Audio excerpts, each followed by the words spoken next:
حضور کے سامنے وہ مجرمانہ حیثیت سے پیش ہوئے، بلکہ روایتوں میں آتا ہے کہ حضور اکرم کعبے کے دروازے کو پکڑے ہوئے تھے، جنہوں نے حضور کو ستایا تھا وہ سب کے سب حضور کے سامنے، وہ سب کے سب حضور کے سامنے کھڑے ہوئے تھے اور سوچ رہے تھے آج نہ جانے ہمارا کیا انجام ہوگا، آج نہ جانے ہم سے کیسا کیسا بدلہ لیا جائے گا، لیکن وہ حضور کی ذات والا صفات ہے۔ حضور اکرم ارشاد فرماتے ہیں کہ اے لوگوں، جس طریقے سے حضرت یوسف نے اپنے بھائیوں کو معاف کر دیا تھا، حضرت یوسف نے اپنے بھائیوں کو معاف کرا کر نہیں چلا تھا، تو آپ نے قصہ سنا ہوگا کہ حضرت یوسف کو ان کے بھائیوں نے بچپنے میں کنویں کے اندر ڈال دیا تھا، لیکن ایک زمانہ آیا حضرت یوسف مصر کے حکمران اور بادشاہ بن گئے۔ حضرت یوسف کے بھائی حضرت یوسف کے پاس پہنچے، قرآن کے اندر وہ واقعہ حکایت اللہ نے فرمایا ہے،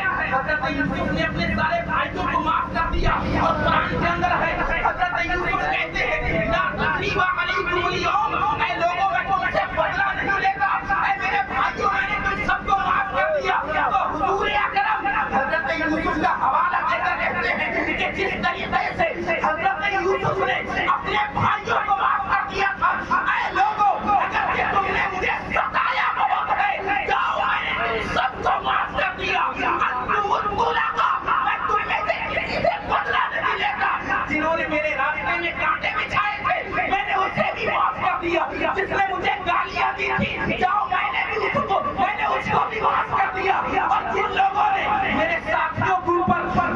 زندگی کو اجیرن کر دیا تھا جاؤ میں نے ان سب کو معاف کر دیا، تم سب کے سب آزاد ہو، میں کسی سے کوئی بدلہ نہیں لیتا، بے شک سبحان اللہ، کسی سے کوئی بدلہ نہیں لیتا۔ ایسا بھی دنیا کے اندر کوئی ملے گا،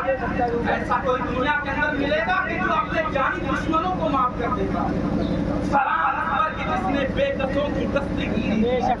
سلام اس پر کہ جس نے بے کسوں کی دستگیری کی، سلام اس پر کہ جس نے بادشاہی میں فقیری کی، سلام اس پر کہ اسرار محبت جس نے سکھلائے، سلام اس پر کہ جس نے زخم کھا کر پھول برسائے، سلام اس پر کہ جس نے خون کے پیاسوں کو ہوائیں دی، سلام اس پر کہ جس نے گالیاں سن کر دعائیں دی، سلام اس پر کہ جس کا ذکر ہے سارے صحائف میں، سلام اس پر ہوا مجروح جو بازار طائف میں، سلام اس پر کہ وطن کے لوگ اس کو تنگ کرتے تھے، سلام اس پر کہ گھر والے بھی جس سے جنگ کرتے تھے، سلام اس پر کہ جس کے گھر میں سوچانی تھی نہ سونا تھا، سلام اس پر کہ جس کا بھوگ دیا جس کا بچھونا تھا، سلام اس پر کہ جو امت کی خاطر راتوں کو روتا تھا، سلام اس پر کہ جو جاڑے میں فرش خاک پر جو فرش خاک پر جاڑے میں سوتا تھا، سلام اس پر کہ جس نے جھولیاں بھرتی فقیروں کی،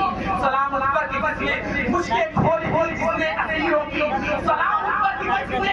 جس کی جان کاروں نے گواہی دی، سلام اس پر کہ جس کی سنگ پاروں نے گواہی دی، اور سلام اس پر کہ جس کے ذکر سے سیری نہیں ہوتی، سلام اس پر کہ جس کی بد میں قسمت نہیں، بے شک سبحان اللہ، وہ میرے پیغمبر کی شان ہے،